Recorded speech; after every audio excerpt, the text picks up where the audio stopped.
The glorious eras we had on Earth, such as at the time of Atlantis, were the results of teachers who came from the middle-level worlds. In those days, our world was very civilized. Present-day archaeologists sometimes find evidence of the civilizations of those times. Sometimes there are reports on television. I seldom watch television or read newspapers. Has this been reported in any of your newspapers or on television? Yes, that's good. Then what I am saying is right. Even though Earth was very civilized at that time, due to the lack of morals of some of the people, the advanced machinery was turned into tools for destroying ourselves. What were originally civilized instruments were later used to destroy our own civilized order. We were killing each other.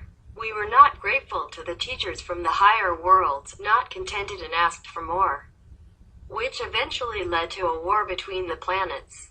The Earth was defeated by other planets and became uncivilized. Also, for a long time afterwards, the civilized beings from other planets dared not come to teach us. Our planet is an excellent place. We can grow things here. We have lots of minerals, like diamonds and crystals.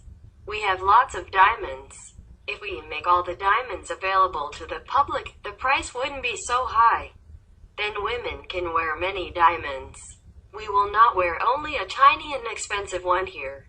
We have many, many diamonds. Not so many are made available, so they can fetch high prices. We can make many good tools with diamonds and crystals. On other planets, people use these to make many machines that make their lives comfortable. They can build UFOs, do many good things for health, and serve people. Originally, diamonds aren't just for people to look beautiful. They are a kind of very precious mineral. They can be used to make many advanced machines and tools. At the present time, we have no such use of them. We don't have good scientists who can mix diamonds, crystals, and gold and invent those machines. But we may have them in the future. If we can contact other planets and learn from them, with the improvement of our wisdom, our Earth will be magnificent. I also hope that the time will come soon. Our lives will be more comfortable. Our Earth is better than some other planets. Some planets aren't as good as ours. Their land isn't as good or fertile. They have fewer minerals, less gold, and fewer diamonds, for example. But they live in different ways. The conditions force them to seek survival in different ways. Compared to our Earth, their lives aren't as good. They do not lead the comfortable and natural lives that we do. Although their machines are more advanced, they have nothing comparable to the leisurely and natural atmosphere here, with plenty of trees, crops, and fruit. Of course, some planets are more beautiful than ours. However, we THIên method practitioners don't want to go there. I only give you a brief introduction to let you know. We have other, better places to go. Those planets produce machines that are similar to ours on Earth. They aren't spiritually advanced planets. Some spiritually advanced planets are even more civilized. They don't even use machines. They don't need UFOs to travel and know lots of things. They don't need language to understand each other. They don't need language to understand each other. Our Earth isn't that advanced. Our most advanced machines are rockets, right? We don't have UFOs yet. We may have them in the future. If our world is to be more advanced, there are two ways. The first is to practice the THIên method, develop ourselves, find our true wisdom, and follow in the footsteps of other planets. Second, perhaps we can buy UFOs that others export, then we can go up and travel to other planets. This is also good. Otherwise, it's such a pity for our planet. Our air is very good. In our atmosphere, there are many things besides oxygen that we can utilize. Maybe we will discover that we don't need to use fossil fuels. We can make a very fast airplane that uses the natural gases in the atmosphere. Many gases can be utilized, then our Earth won't be so polluted by car exhaust fumes, which are bad for our health. Our Earth is very abundant. Our soil is very good. If you do spiritual practice but don't want to go to other planets, it's okay, but you still need to practice to make our Earth better and better. Master, a lot of people are blaming Islam for encouraging war and violence, especially because in the Quran, there are mentions of violence. For example, there is a verse that says that those who kill for Allah can go to heaven. Master, could you please share your thoughts on this? Yes. By the way, I have checked on it with heaven. I went to the archive of the second world to check out what is written in the Quran. I mean truly written. What is truly from the Prophet? It's in the chapter of the sayings of Muhammad. It says some of the violent sentences. Somebody put it there. It's not the Prophet, peace be upon him, who has said something like that. He even had pity on a ram or any animals. He doesn't. He tells his cousin not to eat meat and all that, and he meditates only and he only takes care of his people. How would he ever say such a thing like that? And I checked it out. I have written a note somewhere here. Let me look for you. Let me look. Okay, I have a note here. I have written because I went to check because I also need to know for sure. People blame Islam, but Islam actually means peace. And whenever the Islamic people, Muslim people see each other, they always say, peace be upon you, salam alaikum. Right? That means peace be upon you. So how can a faith that always wishes peace on people would wage war? Do you understand the contradiction? Yes, Master, yeah, physically speaking.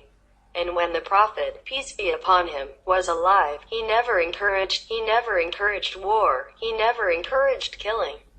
But only whenever anybody, by the way, died because of persecution. Then he said, okay, if you die for God, you will go to heaven. And that's for sure. Any religion would say the same. If you die because of God, because you believe in God, then you go to heaven. But not if you kill anyone, then you go to heaven. It's not like that. I went to heaven and checked. Here's what heaven, I quote, what heaven said. Quote, I quote, do not smear the honor of the great Prophet Muhammad by violence and hatred in his name or in the name of Allah. Anyone who does will not go to heaven but be punished accordingly in hell. The Prophet was of peace reincarnate. Islam is peace symbolization. So, there is no violence in the Islam religion. Unquote. That was a warning to anyone who uses Islam for their own power hunger. Or some gain, a personal gain. Because it is. Okay? In my opinion, suppose even if you're not of Islam, suppose somebody is good all his life and does good to other people, who is loving and kind, but doesn't know the name of Allah, or doesn't worship the name of Allah. He worships God or Buddha in his own way and is good. How would Allah put him in hell or tell anyone to kill him? Because Allah means God. What kind of God would do that? Even we humans don't do that. How would a God punish anybody who doesn't know to worship HIRM? Any Catholic who worships God in his own way. Any Buddhist who worships Buddha in his own way. Any Jain believer who worships God in his own way. Any Hindu who worships God in his own way and doing good things according to his religion. You know, be good, do good. How would Allah, even if Allah is another God, how would Allah punish him or tell here's believers to go kill that guy because he's not saying that he's Muslim? Or he's saying he's a Catholic or he's a Buddhist or he's a Jainist. Would Allah, any God, ever do that? No, Master, no. Even we, lowly humans, don't do this thing. Okay, so, anyway, that's my opinion. And, okay, so the reason why there are such sentences in the Quran, I'm coming to it now. You can remember that some newspapers and some people spread bad things about me. Which I don't even do. I don't even know that I ever did. For example, they say I take money from you guys or from disciples. That is the opposite of it, yeah? The opposite. It's the opposite. Yes, Master, opposite is true. And I'm still alive here and I can't even explain myself. I can't even defend for myself. How would the Prophet, peace be upon him, already ascended to heaven centuries ago, how would he defend himself? He never said such things. And they even say Buddha ate pig's feet. It's not true. It is the mushroom that the pig loves. They call it pig's feet, for example, and Jesus Christ divided grapes and gave it to them, in the original writing. And they translated, they said Jesus ate meat and divided fish, and told people to go out fishing. It's nonsense. And when he had taken the 6 loaves and the 7 clusters of grapes, he looked up to heaven and blessed and brake the loaves, and the grapes also, and gave them to his disciples to set before them, and they divided them among them all. The Gospel of the Holy 12. So the same with the Prophet Muhammad. God bless his soul, peace be upon him. Now I tell you why. He, the Prophet, has never said anything about violence and never encouraged it. Someone else added it on, in the Quran. When they collected all the sayings of the Prophet after the Prophet Muhammad, peace be upon him, already ascended to heaven a long time afterward, they added it on to encourage others to fight, and using the Prophet's name for their own gain.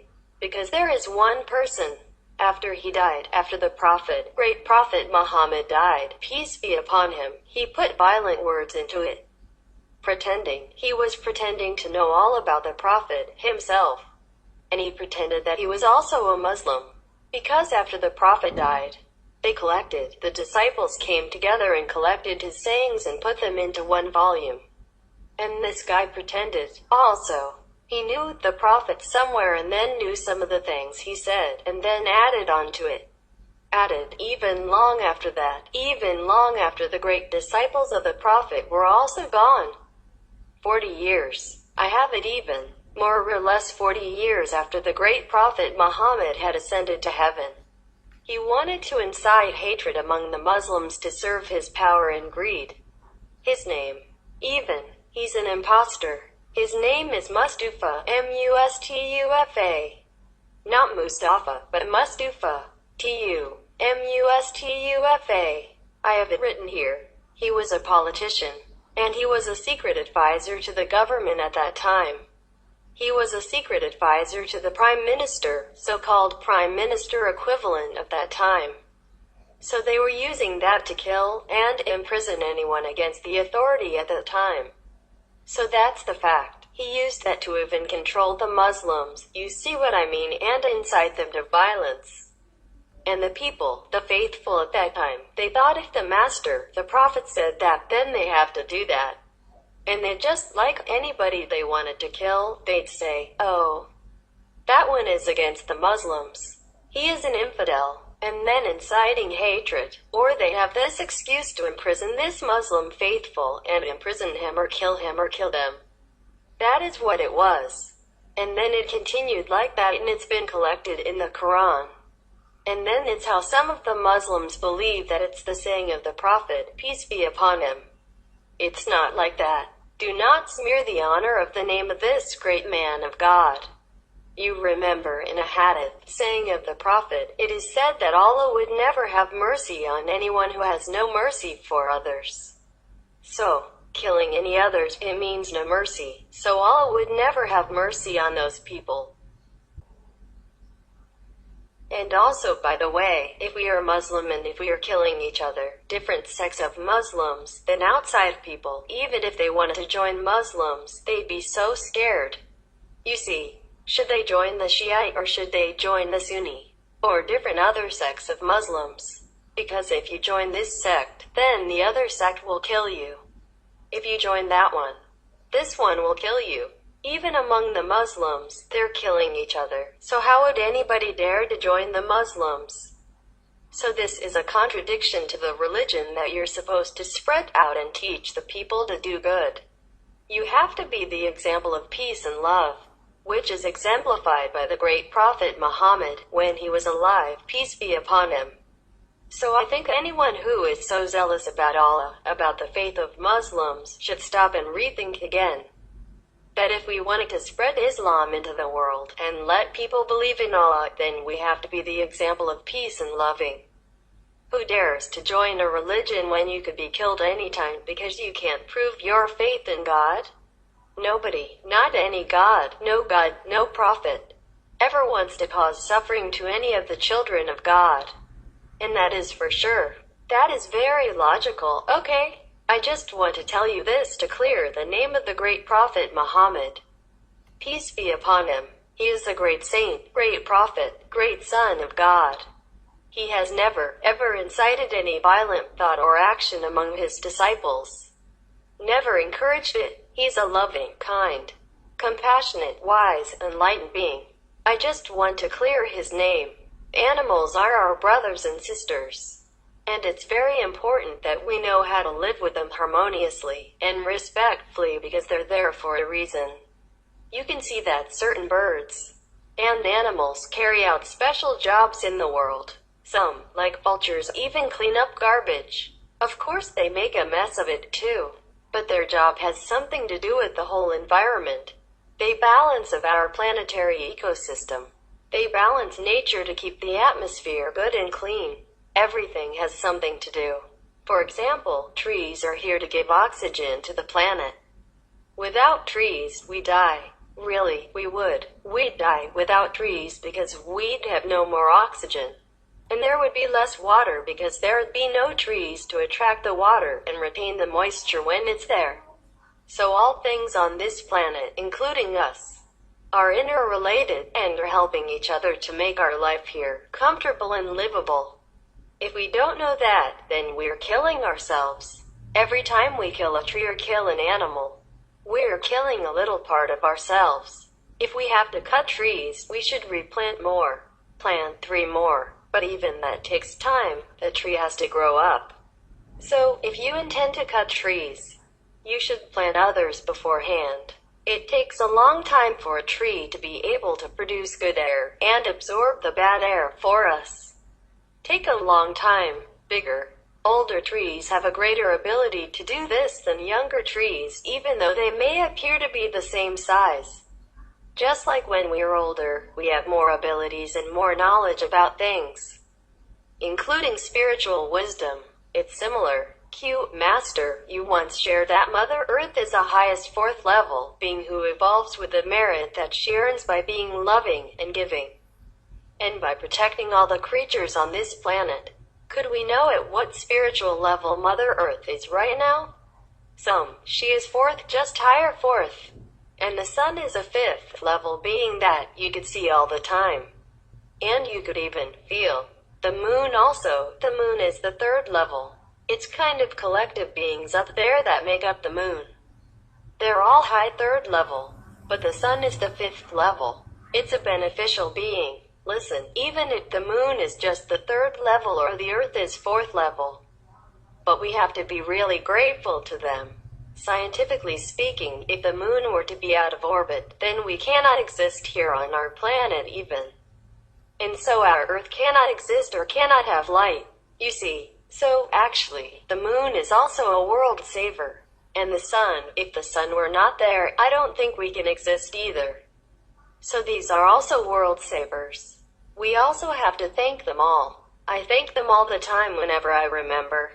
When I see the moon, I always say, hello, and thank you, and I love you. Thank you so much for helping us, for saving this planet all this time. Physically, the alignment between the sun, moon, and our planet and neighboring planets, they are wonderfully arranged. Wonderful arrangement. Otherwise, life cannot exist on Earth here. Is the 5th level the highest that Mother Earth can advance to, or she can go beyond? No. 5th level is where all physical beings here can advance to, except when came from a higher level. Then go back to a higher level. But Mother Earth will go to the 5th maximum. 5th level is wonderful already. My God, you don't know it? As Mother Earth's spiritual level advances, how does it affect the planet Earth's inhabitants? We affect her, not she affects us. She will always be the same, loving, sacrificing, supporting, and caring all the time. 4th or 5th level, same. It's just that we are the ones who abuse her loving kindness through the extent of damaging ourselves physically and spiritually. We are the ones who have to change. She won't change anything. I'm very happy you're in Taiwan. And I'm happy I'm in Taiwan. Maybe India is another country to let us just gather like this. So Taiwan is really spiritually very tolerant. They have many kinds of religions here, many kinds of faiths. We have Confucianism, we have Taoism, we have Yiguan Taoism, we have Buddhism, we have Islam, we have Catholicism. We even have Tudagong, meaning the local god of a special area. For example, HSIHU, so small area like this. But we have a Tudagong, meaning a local god who takes care of this area, the local one who has enough merit to be a chief of this area. His duty is to protect good people and drive away whoever bad people if he can. If not, he'll report it to a heavenly god or whoever is higher than him to take care of that, to protect people.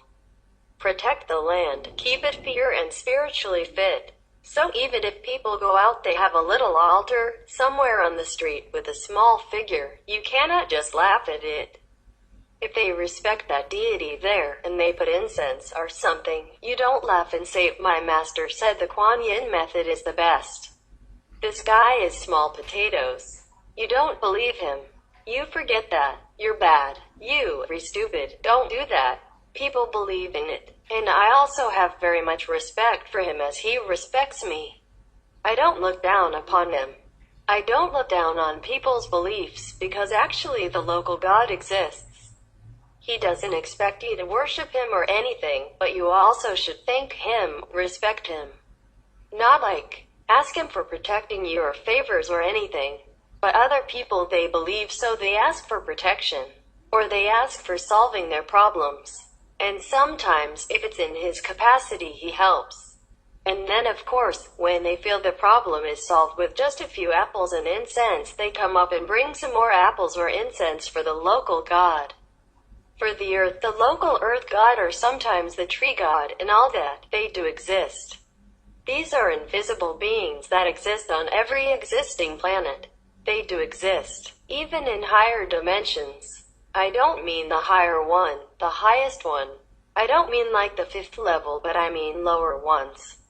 We do have, like other planets, they have people or physical beings that might not look like us people, but they're physical beings. And they also have invisible beings, higher level, for example, like that. So here on this planet, we are physical, we look like physical beings. So any being that we don't see but we know exists, or we feel their blessing or their protection, we fear them or we respect them. So we think if we pray to them, we respect them, they'll bring more good fortune. I mean the common belief of other people who have no one else to believe in or to lean on. Just don't laugh at them. Got it? Yes. Of course, when you are in high school, you think kindergarten is really so tedious, so babyish, so useless, but you passed through there. You needed it and other children still need it. So remember, the kindergarten teacher is as good as the high school teacher, as good as the college professor. They have their own work to do, and they help in different ways. I teach you not to have to worship those people, those deities, and not have to ask them for help or protection, because you have a higher dimension of understanding now. You have higher help now. So, don't burden the smaller gods. The smaller gods have different jobs to do. They protect other smaller, younger souls who don't have the aspiration, or don't have the chance to reach out to a higher level yet. That doesn't mean I tell you to look down on them. Suppose you're already in college and you keep going back to your kindergarten teacher asking for help in math or an essay or something. Isn't that ridiculous? Then of course the parents scold you and say, "Why are you doing this crazy thing? You waste your time. You waste her time, right?" That doesn't mean the parents disrespect the kindergarten teacher. You see what I mean? It's the same here. So you have to understand clearly between the definitions. You are the one who has to bless others now, with your purity, with your spiritual power. Even if you don't know it, you feel it. In your presence, sometimes people say they feel so good. In your presence, sometimes the sick are healed or healed quicker, or feeling more relaxed, less pain, more hopeful, happier, more glad, more belief in life, in God. It happens, right? That is your blessings. I'm glad you're being a good instrument. But don't be proud of that. Don't boast about it. This is about Italy. This is about the people. I think the people, they're so loving, so kind. Very, very kind people. And I was told that Italy is one of the highest producers of organic vegan. And the number of vegan people is very, very high as well. My God, no wonder, no wonder. And you know the company called Vegusto that makes vegan cheese? Yes, Master, it's selling like hotcakes in Italy because it's so easy to sell in Italy. A lot of people are vegan in Italy. I bump into vegan people everywhere. Even in supermarkets, normal supermarket, they will show you, okay, I'm vegan, or my daughter's vegan, and my sister's vegan. My wife's vegan. Wherever I go, either their wife is vegan, or their daughter is vegan, or they are vegan.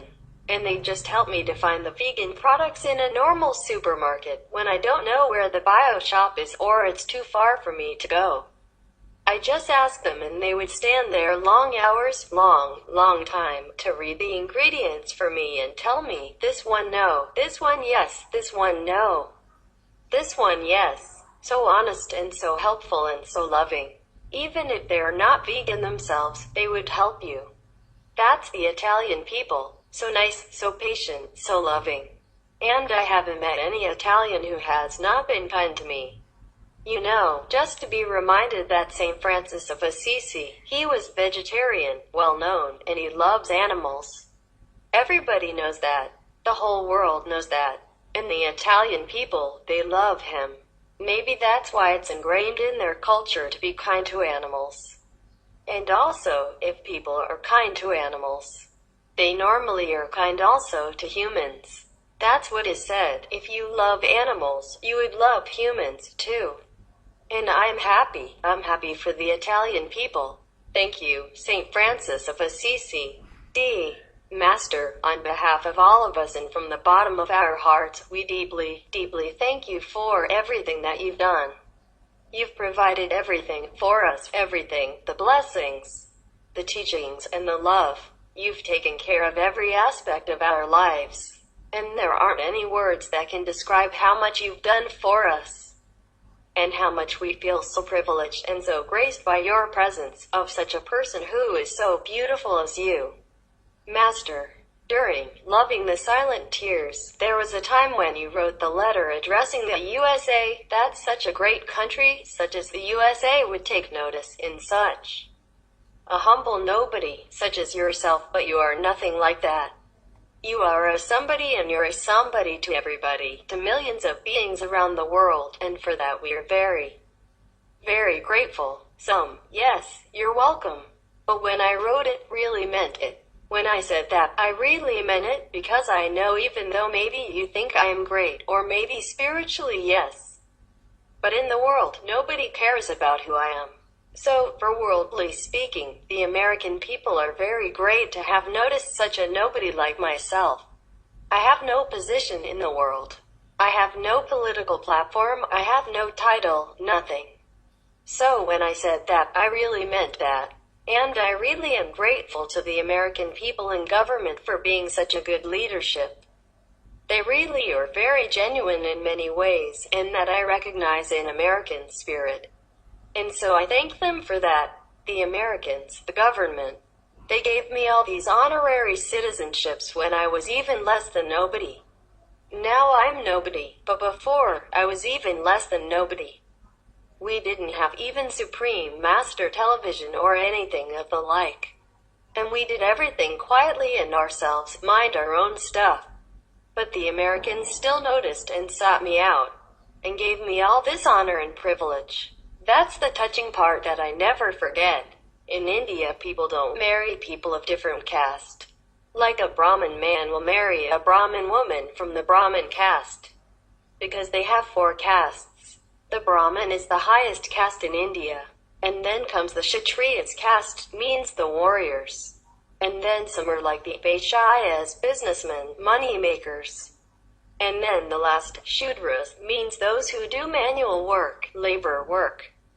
Once I was on the river bank of the Ganges River performing my sadhana meditating. I had a 1-week retreat in the middle of the Ganges River, where there was a small island of sand and rocks and the wind blowing into your eyes with all the sand.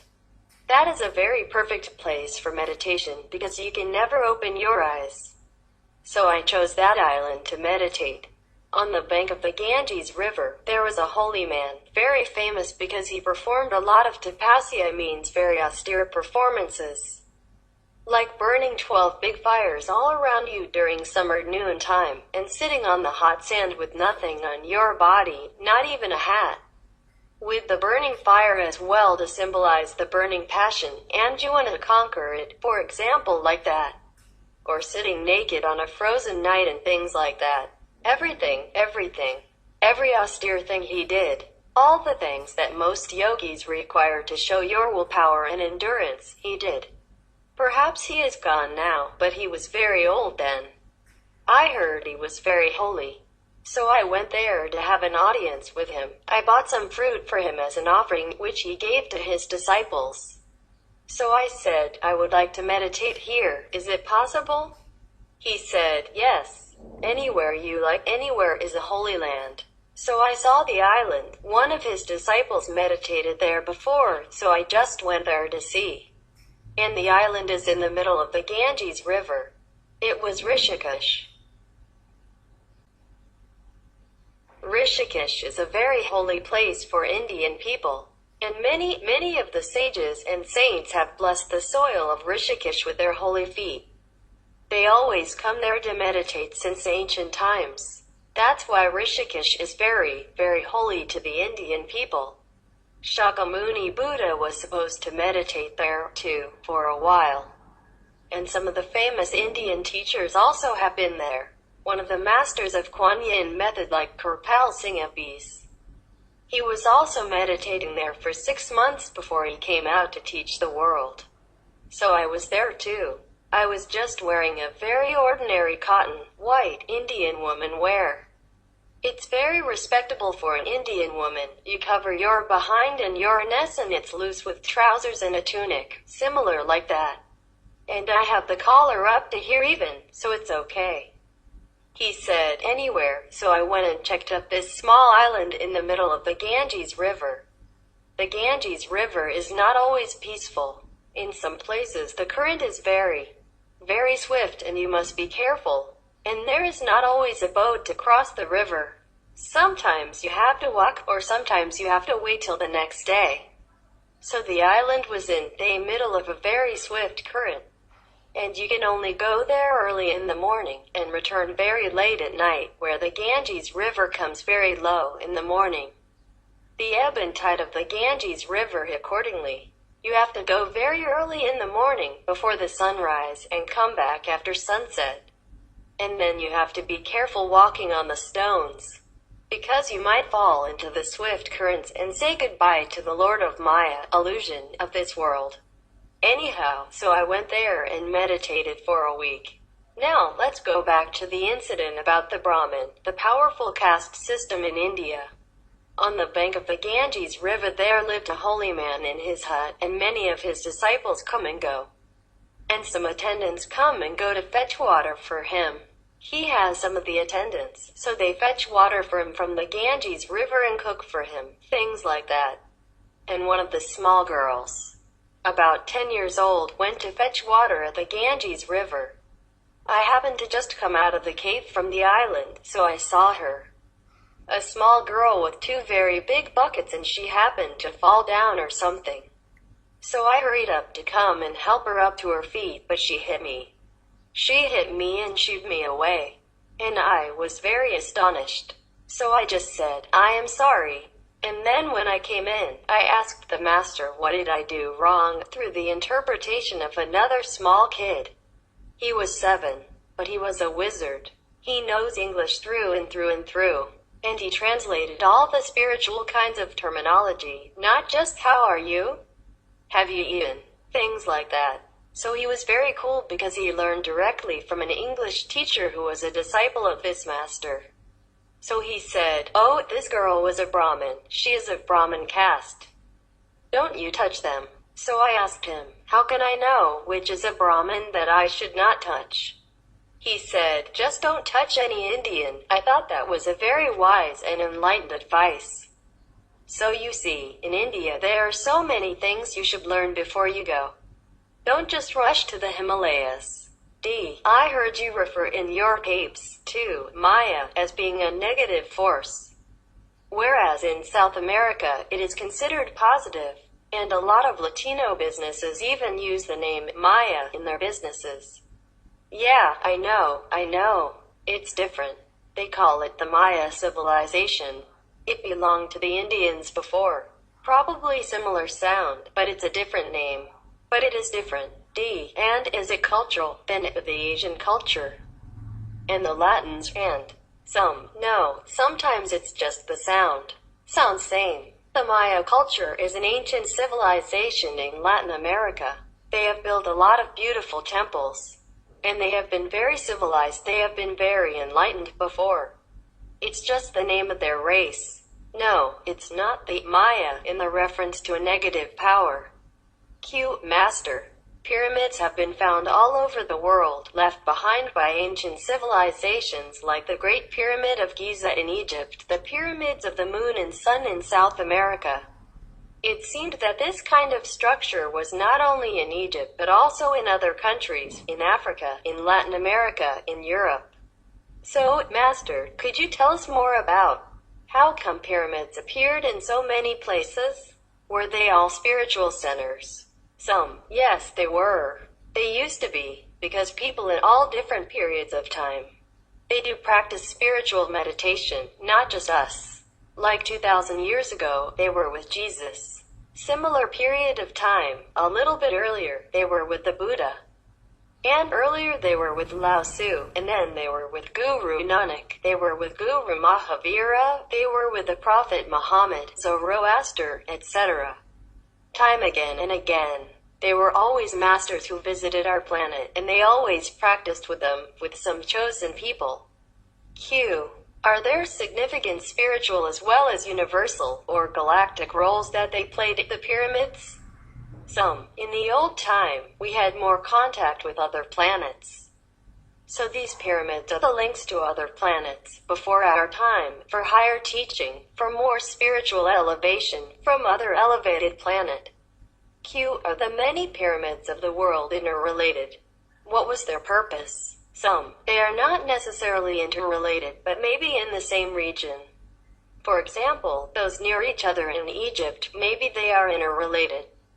They used to have maybe tunnels or something, so that they can connect with each other, going from one pyramid to the next, which were their meditation centers, without being seen by outsiders. Most of the pyramids are in a very remote area, or in the jungle area, so other people are not easy to find them, to discover them. They're not really interrelated in a way. But if they are made in the same period of time, for example, just say like 2000 BC, then they are interrelated, because the masters would have come to Earth and gone from one pyramid area to another in different countries. That's why they are interrelated, but they're not always interrelated if they're not made in the same period of time. A long time ago, in a lecture in 1995 in HSIHU, in Formosa, or Taiwan, you mentioned briefly that pyramids were actually meditation centers and it was in the early news magazines. Who built these pyramids and why? They are beings from higher spiritual realms and more technologically developed planets. The intergalactic beings built the pyramids so that some higher developers, spiritual master would come down to the earth before and teach some chosen earthlings to elevate to higher consciousness and to higher frequency so that they can adjust to the new planet when they come up. Better than our Earth. In the former time, we could just go to visit other planets, if we were elevated enough. Before we didn't have airplanes, they didn't have rockets or nothing, so this is the only way the master can come down. And it's easier that way than being reborn. And being born in this physical plane is so tiring. Nowadays, we have a lot of advantages, like we have airplanes and we have helicopters, and all kinds of detecting equipment. But we have disadvantage because like that, the master cannot come down. Have to be born. the chosen people, students, when they're ready, then they go with them in the heavenly chariot we call UFO nowadays. The UFO would have landed between pyramids, and the energy from the top is to give signal for the UFO to land, like the sea lighthouse for the ship. Sometimes they have the energy on the top of the pyramid. Some of the pyramids don't have any more. It's probably worn out, or they probably deleted it. Q. Many of the pyramids are said to have been constructed with great tools, surpassing modern-day technologies. Can Master shed light on how they were built? Some. They used a great energy beam to lift rocks and put them in a precise fashion to optimize the effect of cosmic power from the surrounding areas as well as from the atmosphere. Mostly they built in the triangle shape to enforce this powerful positive force, and then the people inside the pyramid, when they meditate, would be aligned with them. Q. Could you tell us why the world's pyramids all have similar shapes? For example, the pyramids of Egypt, Bosnia, and Mexico all look pretty similar. Is there a significance to this shape? Some. Yes. There are. The triangle, four-side walls captures better the cosmic force for enhancing intelligence, healing, concentration, and tranquility, so the people meditate better. And imagine the soundproof quality. It's ideal for learning and meditation, single-mindedly. When you go in there, such a thick wall, and all the sound will just go outside of the wall. The soundproof quality is made for the meditation purpose. Imagine, you go inside there with a wall so thick like that, and triangle, and it goes direct up to the pointed roof. Then whatever sound outside, even if it hits the wall, it would just ride up to the sky, and not remaining or seeping into the interior of the pyramid. I'm not the scientist, I'm just guessing. You see, if they built it square the way we do, then the sound can seep in through corners and draft and all that. But this kind of building, no sound can ever enter. So whatever good energies stay inside, or the quietness, or when the teacher talks, everybody would listen and all the words will be penetrating into the soul, the heart of the listeners, the listening students. There's no sound, nothing to distract you at all, not even the siren. Nothing can even penetrate to go into that chamber of meditation, therefore, they built it that way.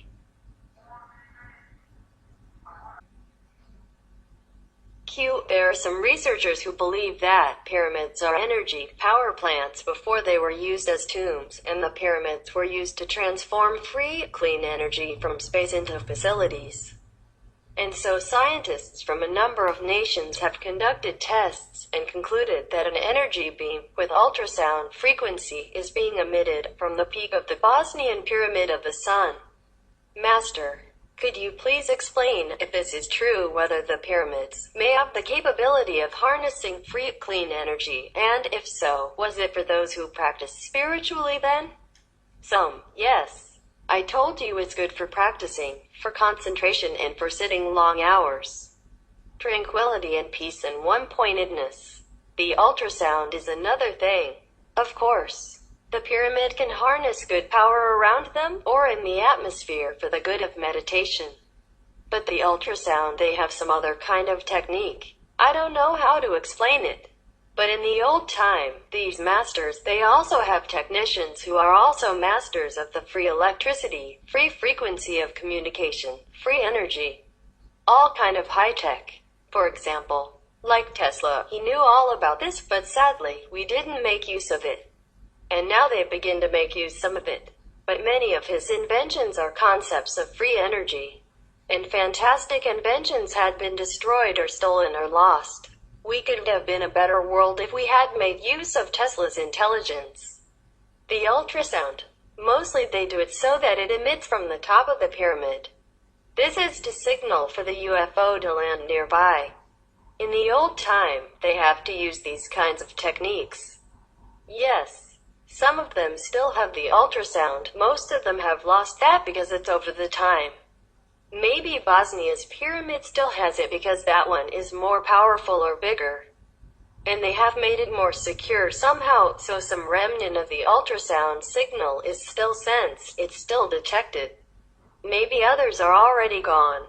The ultrasound from other pyramids is already gone due to time or the ravage of, I don't know, people, modern people.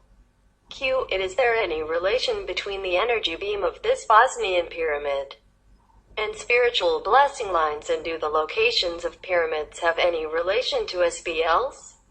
Some, yes. Before, the pyramids used to build where the density exists of SBL, spiritual blessing line. But as I told you, many of our spiritual blessing lines have been broken or disappeared because of us, because the humans have not done well to keep them. Normally, no relation. But they were chosen where a lot of SBLs were crisscrossing in density together. Q. And according to Dr. Sam Samir Osmanagic, the Bosnian Indiana Jones who discovered the pyramids in his country and was recently featured on Supreme Master TV, Science and Spirituality, he said that when you enter the tunnels and chambers inside the pyramids, you feel so peaceful, calm, and the air circulation is perfect. Some, yes. I've told you, it's good for healing and other things. Q. They found that there is no negative radiation detected inside, so people with asthma can breathe properly, and one's body can somehow heal itself better when you're inside. Master could places like these, where one's body can return to its natural healing function, be graced with the past collective spiritual merits from the spiritual practitioners before? Or could it be that the pyramids are built on special places on Earth which bring certain health benefits to humankind? Some, yes.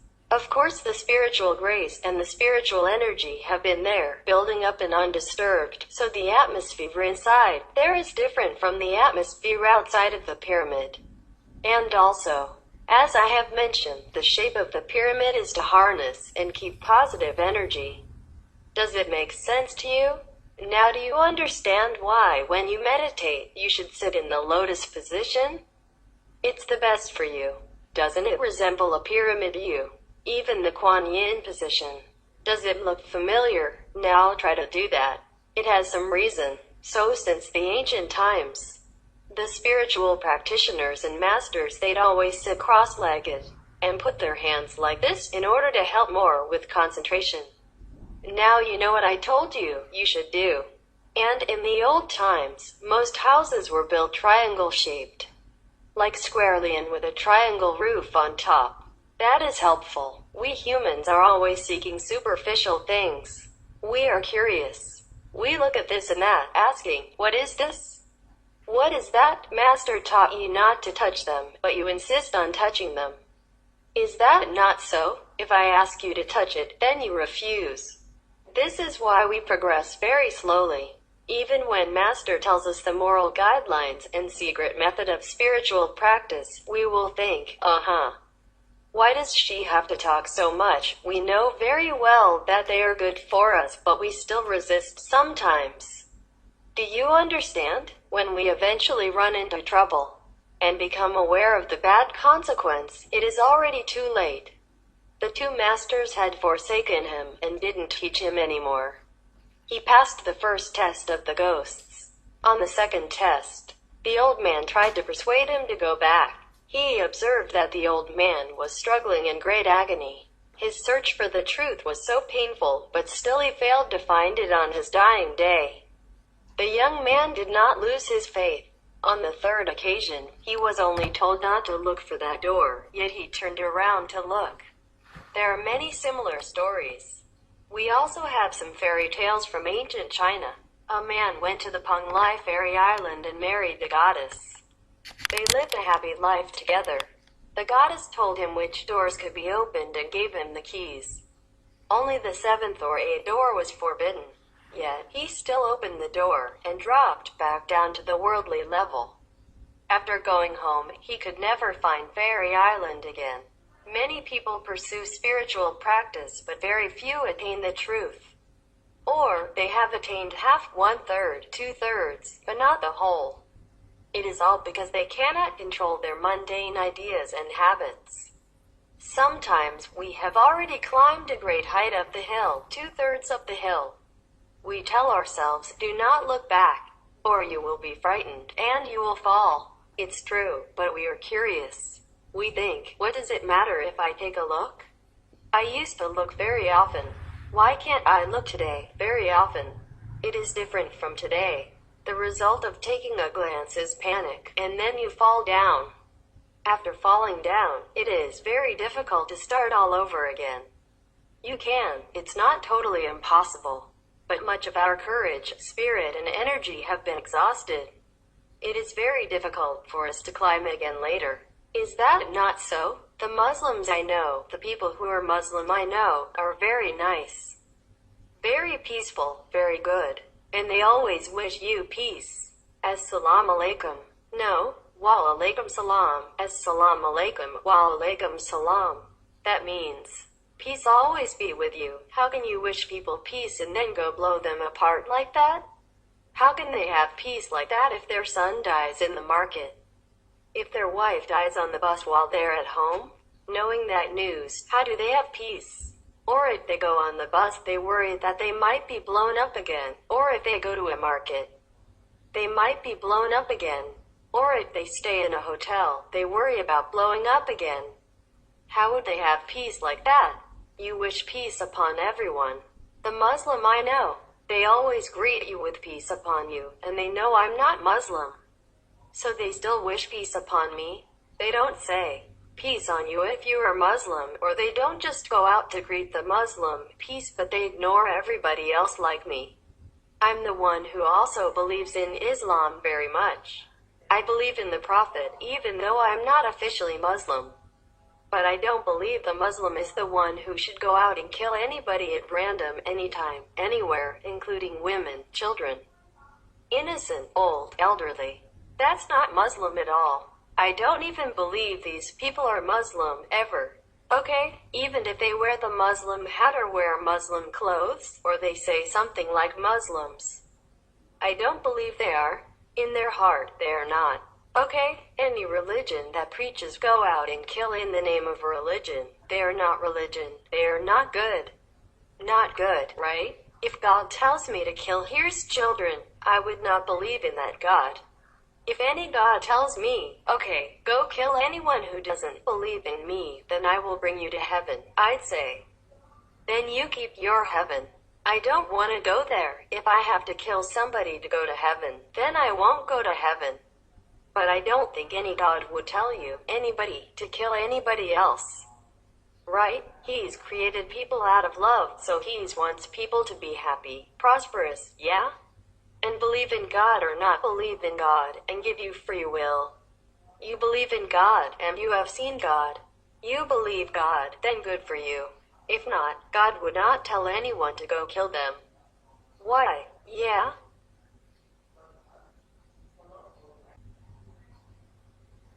The obstacles are there for us to be strong.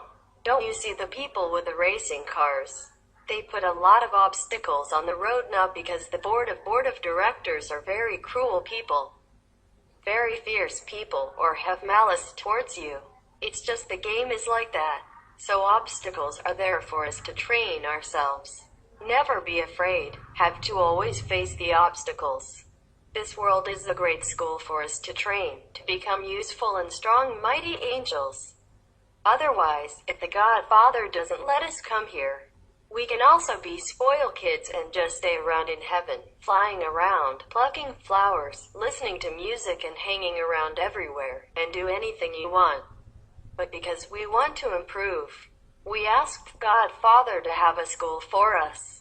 Therefore, in this school, everything is harsh, everything is competitive, everything is a struggle, everything is an obstacle. Don't blame it, just fight. Struggle for it. That's what we are here for. And do not wait for all the situations to be smooth and everything good for you. And then you don't train yourself, you don't become a mighty soul. You're untrained gold. You're just unpolished stone. It doesn't matter how precious, just unpolished, no use. Therefore, everything in this world is really a challenge for us. If we know how to conquer them, then we go up to heaven, become a mighty leader spiritually. And then we will discover many more values in the spiritual dimension, which we don't even know. Even if we stay with God forever in eternity, in pure happiness, we would not discover that, because we have no motive to discover, have no pushing motive behind. That's why we come to this world. If you don't get initiation now, you don't get liberation now. Next life you're born again. You will have another husband, or maybe 2, or maybe 3, you never know. At this time, you ask permission only from one and rub up with only one, and struggle with only one. Next time, maybe you're born in Tibet where a woman has 7 husbands or 8. So now, what will you do? So, fight now. Use everything you can. Use your intelligence. That's the way it works. That's how you get wise and strong. Don't rely on anyone else except yourself. And the master is within you all the time. Whether you know it or not, whether you're initiated or not, the master is there. It's just that you don't recognize it. So, pray. Pray sincerely and do your best. When Columbus arrived in America, no one had imagined its existence. Similarly, we can go to other planets in the future. However, something is even faster than UFOs. That is when we use our soul or inherent energy to send ourselves out. Then we can go anywhere we want. You don't have to believe me. It's okay. It's fun listening to stories, isn't it? I know that our world has changed a lot recently.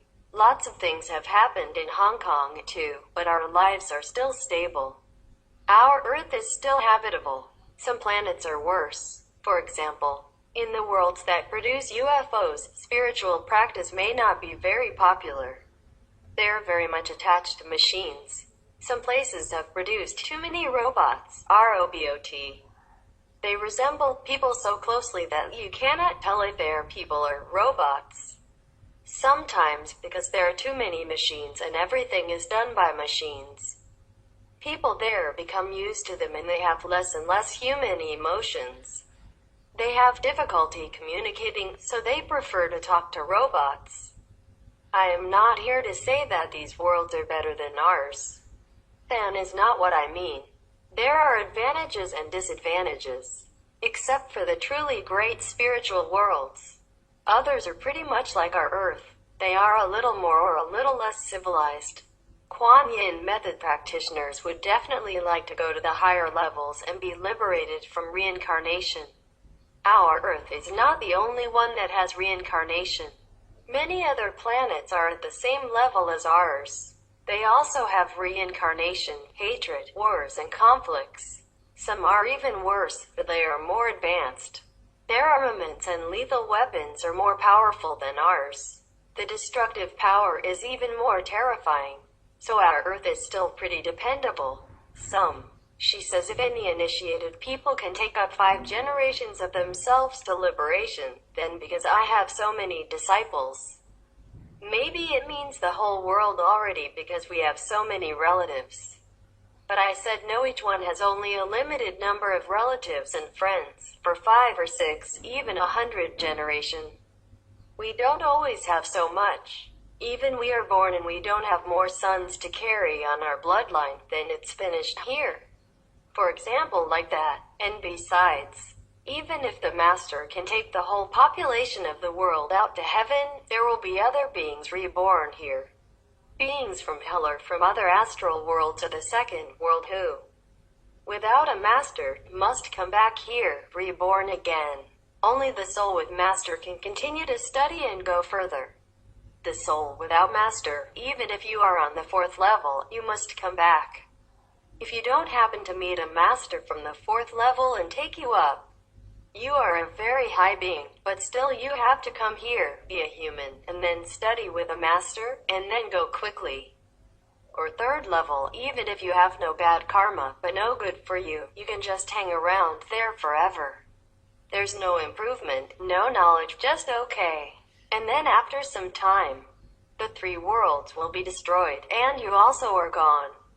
You have to find somewhere else. You must find a Master. If not, whichever world, you can't reach the 5th without a Master anyhow. The most you can reach is the 4th level, but it's very difficult. You probably have some Master in order to reach the 4th level. But those masters may be not powerful enough to send you up above the darkness into the fifth. So you hang around there, nothing happens to you, no karma, retribution, no bad things. But you don't have nothing, just hang around and no improvement. So you come down and then do something, earn the merit, meet the master, and come up again. Actually cannot cover the whole world. Each master has limited number to take with him. Not that the master doesn't want to take the whole world, but there are no affinity. If all of them have nothing to do with us, are we like one family? It's not that we are all connected with each other. Yes and no, not such a close relation. We must go by bloodline. For example, we have affinity with 10 people or 100 people. Then we will be born into their bloodline, in their circle, and bound together by this affinity and become mother and friend, or husband and wife. We cannot always have relation with the whole mankind, even though they in turn maybe have some relation with us. For example, even now you have relationship with the mosquitoes for they suck your blood, also same blood. But you cannot take the mosquito to heaven with you, we don't need it there. You can't just do that. And we go by affinity. Most of the people are being born again and again into the same group of affinity. For example, last life she is your mother, this life she is your father. Next life she is your husband. For example, just take turns and go around in the circle and become each other's relatives all the time. Therefore, we have just a limited number of friends and relatives. That's why you love each other. You must, coming and going all the time together. You cannot forget. You see, that's why when you have a baby in your arms, you love it right away, even you don't know each other before. Before he's born, he's a total stranger, and you don't even ask him to come. He just introduces himself into your body and then comes out, here I am, but you have affinity with each other. Maybe sometimes enemy, that's why you have love-hate relationship. God has a few wishes, but we make the choices ourselves. Otherwise, it would be too boring if everything were predestined. We can change things, but we must make good changes, and then it is okay. For example, this package of tissues in my hand, I can keep it for my own use, or I can toss the tissues to people in need, 2 or 3 of them. I can toss them in different directions. I can also discard the packet in the dustbin and then no one can use it. If I keep it, I am the only one who can use it. However, people can make use of these tissues if I put some everywhere. In this way, I have many choices. It's up to me to decide, and that's all right. It's impossible to say that God has arranged for me to throw this packet of tissues to a designated person. It can't be like that. The universe isn't that monotonous. We have many choices. All kinds of religions talk about free will, which sometimes brings harm to many people as well as ourselves, and makes us transmigrate. If we make a good decision, the result will be good, and we'll reap the benefits. Otherwise, we'll have to shoulder a heavy responsibility that makes us feel uncomfortable and is very tiresome. Even worse, we'll have to come back to amend the things we've done wrong. Compensate for the harm that we've done or the losses that all those people have incurred. That's just the way it is. It's true, nothing is really good or bad in the universe. It's only a cycle. Everyone plays his or her role, and we go back to rest when the time comes. However, this is not an excuse for us to act irresponsibly. Certainly, we must choose to do good things, because they will benefit us and others, too, and we won't have to exhaust ourselves with transmigration. There are many obstacles each time we come here. It's not definite that we can fix the things we've done wrong within the periods of time that we are back. Consequently, we have to carry on this way until all has been amended. And sometimes this takes thousands of years.